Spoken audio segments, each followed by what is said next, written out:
make some same-day sourdough bagels. 2 cups warm water using a dry measuring cup. 2. 1 cup active starter. I'm using a KitchenAid. If you want to knead by hand, that's just fine. Give it a good mix until it looks a little something like milk. Once it looks like milk, we're going to add a 1/4 cup syrup, or you can use honey or sugar. Give it just another little small mix. We're going to add 6 cups flour using the same measuring cup that you used for the water. I'm using all-purpose. And add 2 teaspoons salt. Turn it on low and let the mixer do the work for you. Do this for about 5 minutes. Okay, it's been 5 minutes. All you're gonna do is cover this, set it aside for 1 hour, and then we're gonna come back and we're gonna do 1 set of stretch and folds. See you in an hour. It's been an hour. We're gonna do 1 quick set of stretch and folds, and then we're gonna cover it back up and let it double in size. It's pretty solid.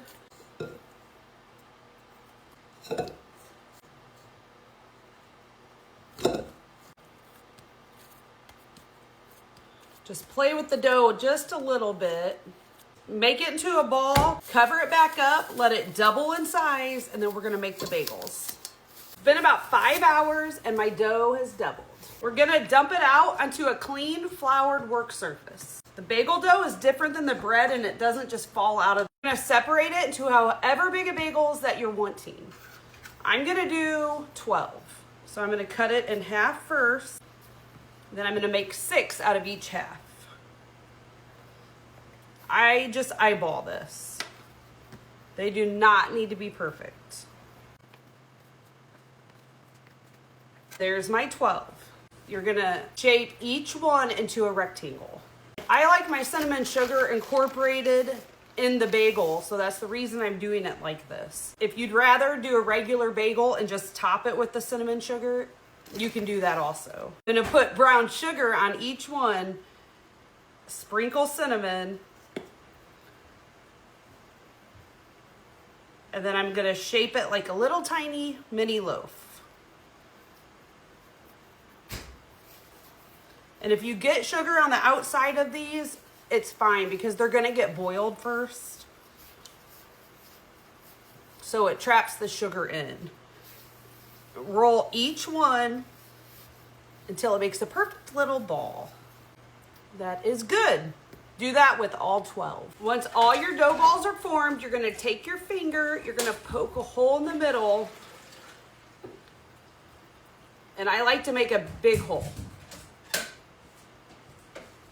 Put it on to a piece of parchment paper. Do that to all 12. Once they're all 12 shaped, you're gonna cover them in plastic wrap and you're gonna let them rest for about 20 minutes. They've been resting 20 minutes and now they're gonna get dropped in boiling water. Boil them for about 30 seconds on each side. I do 3 at a time. Woo! Pull them out, drain them as good as you can, and stick them on parchment-lined cookie sheet.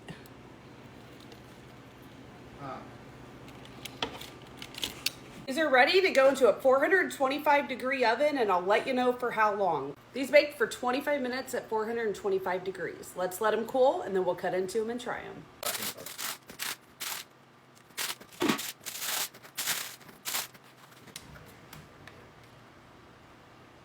They're cooled, let's cut into them.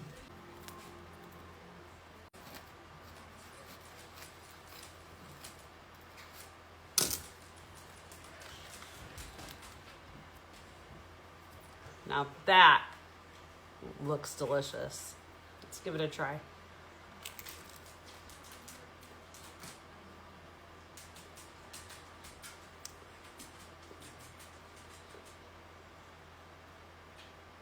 Toasted with a little butter. Try these. Crispy on the outside and chewy in the middle.